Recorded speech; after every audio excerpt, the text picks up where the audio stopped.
MAS board members and senior management, industry partners, distinguished guests. I'm very happy to join you today to share with you the road ahead for our financial services sector. Singapore has come a long way in finance. We emerged as an international financial center in the 60s with the establishment and rapid growth of the Asian dollar market. Over the decades, we've anchored reputable banks and other financial institutions here and developed strengths in the capital markets, reinsurance, and wealth and asset management sectors. And growth in financial sectors, in the financial services, has benefited the rest of the economy because of its strong linkages with professional services, ICT, and other sectors, creating positive spillovers. 5 years ago, we took further steps to deepen our capabilities and to grow the financial services sector. Our vision was for Singapore to be a leading international financial center in Asia, connecting global markets, supporting Asia's development, and serving Singapore's economy. And we set out these plans in the Financial Services Industry Transformation Map, or the ITM. Today, I'm happy to share that we have done well. In fact, exceeding the targets set out in the ITM. Take two broad indicators that we track as an example.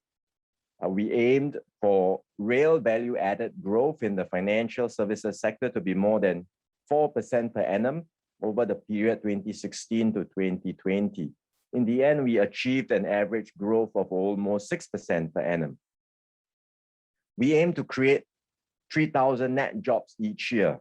And in the end, we created more than 4,000 jobs each year. And so from 2016 to 2020, over 20,000 net jobs were created in financial services. And these were good jobs, with most of them being taken by Singaporeans. Beyond the headline numbers, there is growing buzz and excitement in the industry, as I'm sure all of you will attest to. The fintech sector is doing well. Industry is harnessing technology to innovate, speed up, and reduce costs, better manage risks, and create new opportunities for growth.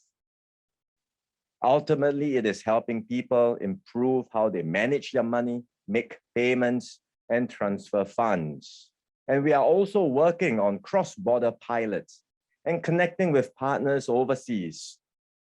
For example, through the Singapore Fintech Festival, which is today one of the largest events of its kind.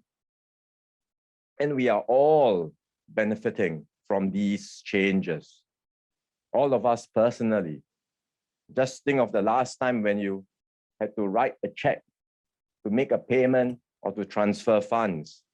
When was it that you had to do so? Because all of us are now using e-payments through our mobile devices. And these days, it is so easy to get access to information about finances from multiple sources, including banks, CPF board, SGX, all consolidated together on your mobile phone. So while our financial sector has done well, the external environment has become more complex and challenging. We are only just recovering from the pandemic, but we don't get a breather. We are now entering into a new phase of elevated macroeconomic and geopolitical risk. Key drivers like technology and digitalization have the potential to transform and disrupt financial markets and services. So finance must also step up and take bold steps to catalyze a transition to net zero. And amidst all this, Asia remains a region with high growth potential in the global economy, and we should contribute to its growth. So we are updating our ITM, as you heard just now. We are looking at ways to seize new opportunities while staying resilient against emerging risks. And we will update our plans, strategies, and targets for the next 5 years. And let me share with you what some of these plans are broadly. First, we will continue to work with the financial industry to build on the strong foundations we have achieved across different asset classes. And that means enhancing our value proposition and anchoring more critical activities in Singapore. I will cite a few examples. Electronic FX trading. About 5 years ago, seeing how the global FX industry was moving toward e-trading, MES seized the opportunity and encouraged players to set up their Asian electronic FX pricing and matching engines here. Today, we have a strong electronic FX ecosystem with key liquidity providers anchored here. And in the next stage, we will buttress this ecosystem to offer a deep pool of FX liquidity and robust FX transaction execution capabilities to market participants in the Asian time zone. Another opportunity is in the private markets, where there is strong growth potential. In 2020, the deal value for Southeast Asian private equity and venture capital deals totaled almost $9 billion. That's 2020, and that's expected to reach $70 billion by 2024. And in addition, we aim to broaden the spectrum of our private market capabilities by anchoring private credit managers in Singapore to complement the private equity and venture capital funding already available here. We also see tremendous potential to develop Singapore into a philanthropic center in Asia. There is growing interest amongst high net worth individuals and family offices to do more in this space. So we will work with them to set up philanthropic foundations here, identify deserving causes in the region, and enable them to better track the impact of their giving. And if done well, we can uplift societies and contribute to Asia's development. This will add to our role as a dynamic and purposeful financial center, one which provides a more holistic service for funds being managed in Singapore.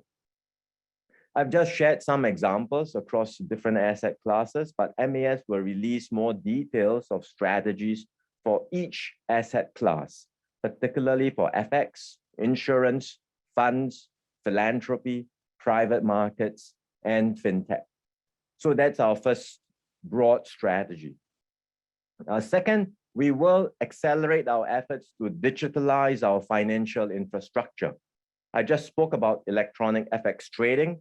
There's also scope to build a whole ecosystem of digital marketplaces and infrastructure, and to enable new and more innovative financial services. We've already issued digital bank licenses, which I'm sure all of you are aware of. In bond markets, we see opportunities to develop infrastructure to facilitate more seamless end-to-end issuance, listing, and settlement for Asian securities transactions. In the funds industry, MES is working with industry participants to pilot digital utilities to reduce settlement time, enhance the efficiency and transparency of post-trade fund settlement, and simplify investment due diligence for fund managers. So these are some digital infrastructure and utilities which we will continue to move forward on, and which we hope will enable more financial innovations.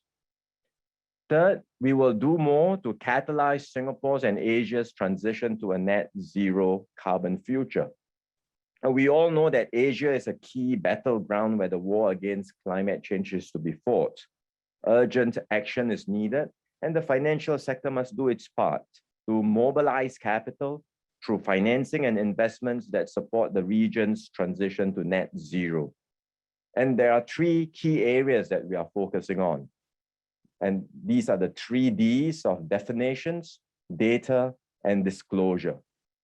First, we need clearer definitions on what's considered green, brown, and all the activities transitioning from brown to green. It's quite a complex space. It's not so simple, and we are working towards better definitions. We also need better data about projects to know which transition category they belong to, and then to track their progress in carbon emissions reduction. And to get that data, we need corporates to disclose high quality information about the projects. So the 3Ds of definitions, data, and disclosures are really fundamental building blocks. These are not well developed in many jurisdictions. We hope to make progress on strengthening these building blocks And with them in place, we can then enable more financial innovation and solutions in the sustainability space. We have been doing a lot of work here involving multiple stakeholders, both within and outside the financial industry. For example, the Green Finance Industry Task Force will finalize its criteria for identifying green and transition activities for 8 key sectors by next year. SGX as well as MAS are stepping up efforts to strengthen the quality of sustainability-related disclosures for both listed companies and financial institutions. And on data, MAS is working with the industry to launch Project Greenprint modules, which will help simplify ESG reporting for corporates and facilitate FIs and investors access to such data. As Asia makes its transition to net zero, we also aim for Singapore to be Asia's center for sustainability solutions. And this is the next area we want to focus on, because the transition to net zero involves countries having to undergo major transformations across their economies, their society and infrastructure, sector by sector. So we can expect growing market demand for new sustainable finance products and services. And financial institutions can gear up to meet this demand and catalyze action in key targeted areas, for example, in energy and fuels, transportation, construction, and the built environment sector. In line with this, we will scale up blended finance. In particular, we all know there's a need to crowd in more private capital into key projects like energy transition infrastructure and nature-based solutions in emerging markets.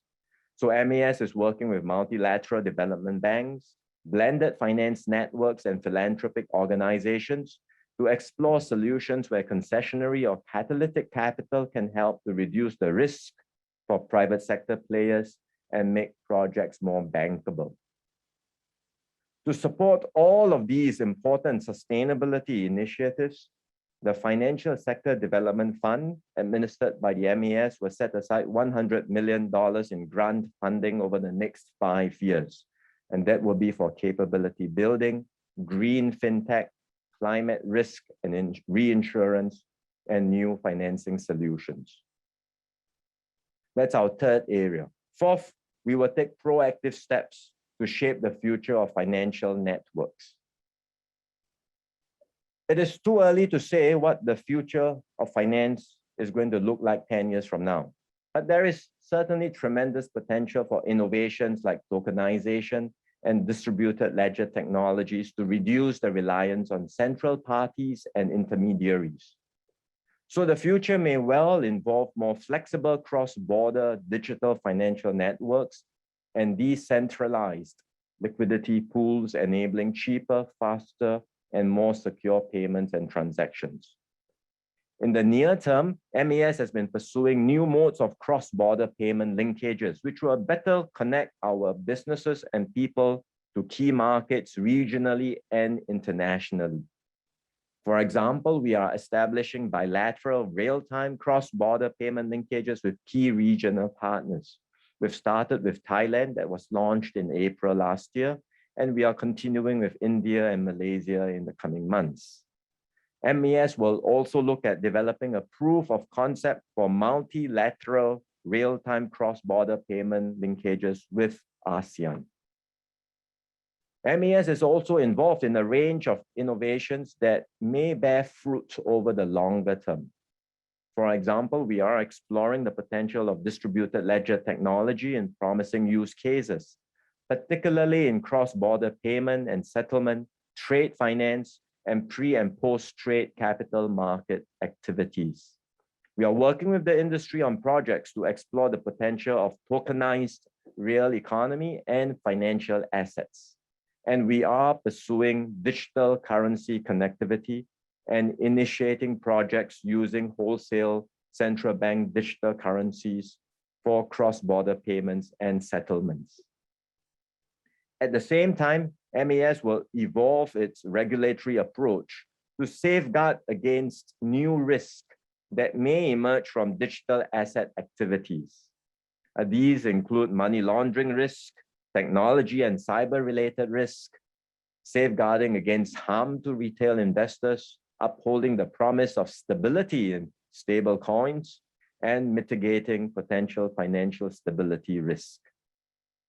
In short, we aim to develop Singapore as a center for innovative and responsible digital asset activities that enhances efficiency and creates economic value. And we will do this with a development strategy and a regulatory approach that takes a holistic and synergistic view towards developing the entire digital asset ecosystem. I've shared 4 broad strategies for our next phase of financial sector development, but the most important prerequisite to achieve all this is people. To be a leading international financial center in Asia, we will need the best talent, local and global. And that's why our talent strategy has been and will continue to be two-pronged. On the one hand, we know that we cannot build a regional and global financial center with our local financial manpower alone. And that's why we continue to attract and retain top talent from abroad to form the best teams in Singapore. And all of you would have heard the Ministry of Manpower's recent changes to the Work Pass framework, including the introduction of the Overseas Networks and Expertise, or ONE Pass. These changes will enable us to be more attractive and to do better at attracting and retaining top talent here in Singapore. But there is a second limb to our talent strategy, and that is to invest heavily in human capital within Singapore itself. And that has and will continue to be a cornerstone of our development strategy. Our aim is to build a skilled and adaptable Singaporean workforce in finance. And that means investing significantly in our finance professionals throughout their careers. MAS and the Institute of Banking and Finance have put in place a comprehensive suite of schemes to help develop entry-level, professional, specialist, and leadership talent for the financial sector. But going forward, we aim and we want to do more. And so today I'm happy to announce a Talent and Leaders in Finance program, which will invest more in skills training for our people with a focus on developing more Singaporean finance specialists and leaders. There are several things we hope to achieve under this program. First, building competencies in key growth areas and making training available for Singaporean finance professionals at different stages of their careers. Take Brian Chong from DBS as one example. When we were hit by COVID, Brian was laid off from his job at a global payments firm. He decided it was an opportunity for him to reskill, upskill, and then specialize in cloud computing. So he registered for one of our technology immersion programs, and through the program, he joined DBS last year as a trainee, and then was later converted to a permanent staff in March this year, joining the cloud team at DBS. And he's glad for this conversion and new career opportunity in finance, as it now gives him exposure to different functions like cybersecurity. So this is one example of how we can continue to support Singaporean professionals in finance by helping them upskill continually throughout the career and to stay relevant to evolving industry needs. And that's one area which we will look at under this Talent and Leaders in Finance program. Second, we will nurture specialist talent, especially in growth areas like sustainability and tech, for which many of you, I'm sure, are trying to hire more people and finding shortages out there in the labor market. So we will work closely with the industry to better understand your manpower and talent needs in these two areas. And we will co-create effective strategies with you and our institutions of higher learning to develop the necessary skills. For example, to meet tech demand, the Singapore Institute of Technology recently launched a direct honors program for applied computing fintech that equips students with in-demand skills like software engineering and blockchain, as well as financial domain knowledge. So that's one example where MAS can work with the industry, going upstream, designing better curriculum with our universities and training fresh graduates. But this strategy takes time, and it's only one approach. There are certainly other approaches. For example, we are encouraging FIs to hire and train non-ICT graduates or professionals not in tech jobs currently to transit into tech roles in finance. And we will provide funding support for such conversion and training programs. So go out to the marketplace. There may well be finance professionals who have the abilities to convert into tech or sustainability, new areas, and we will provide you with funding to enable them to get new skills and convert and pivot into these new roles. Polytechnic graduates are another valuable source of talent to tap on. And I'm glad that more FIs and fintechs are keen to hire polytechnic graduates across different roles, including in tech.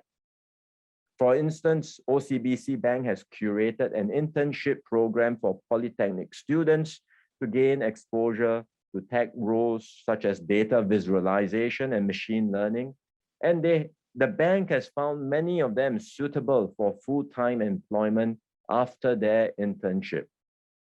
So we hope these sorts of positive examples will encourage many more financial institutions to consider and scale up the hiring of polytechnic graduates, especially through well-structured apprenticeship programs. You will find that in Singapore, our polytechnic graduates are highly capable, very eager to learn, and can do very well in your institutions. And if you support them, give them opportunities to progress in their careers, they make for very good employees. Third, we will develop and nurture more Singaporean leaders in finance. We have already been doing this systematically over the years, and that includes encouraging the financial institutions here to identify high potential Singaporean employees and give them opportunities to develop and progress in their careers as part of the organization's leadership succession plans. Through these efforts, we now have more than 3,000 Singaporeans holding senior roles in the finance sector.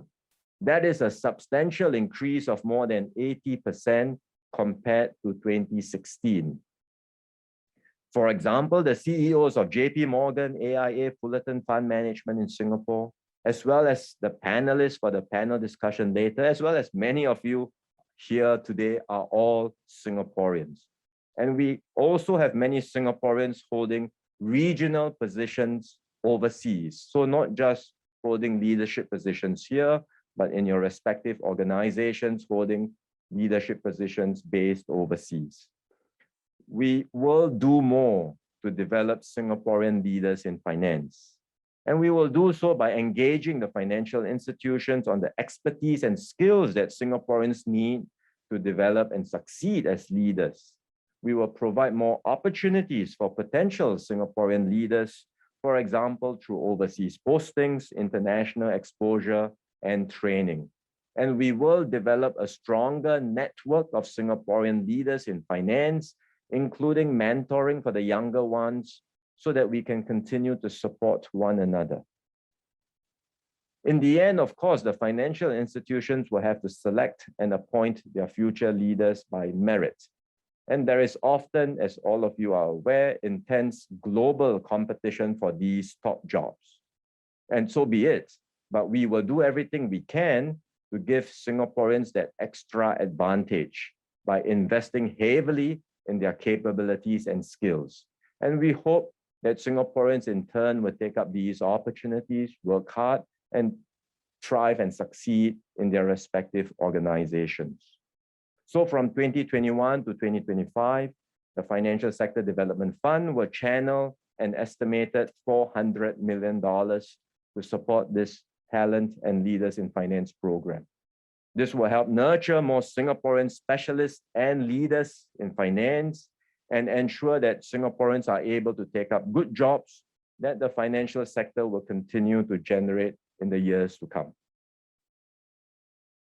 To conclude, this updated ITM, or what we call ITM 2025, is an ambitious one, and delivering it will not be easy. The road ahead will be a bumpy one that throws up both risk and opportunities. But we can draw confidence from what we have achieved so far, especially from the results of the first version of the ITM. Even in a complex and volatile world, Singapore can remain a bastion of stability, opportunity, and innovation. And we can do so by working in close partnership with the industry, employers, unions, and workers. MAS has benefited greatly from this collaborative spirit, which has underpinned efforts in building our financial center over the decades. So we want to continue working together as partners as we chart our next steps forward together. And at the center of all these endeavors is our people. We will be relentless in upskilling our people, developing expertise, and creating more opportunities for Singaporeans. And with ITM 2025, we expect the financial services sector to grow by 4 to 5% per year, creating 3,000 to 4,000 net jobs each year. If we do this right, our financial sector will continue to stay relevant and competitive, and we will continue to be a key global financial node that connects global markets, supports Asia's development, and serves Singapore's economy well. Let us build on what we have achieved in finance and set our sights high. We can go further together. Thank you very much.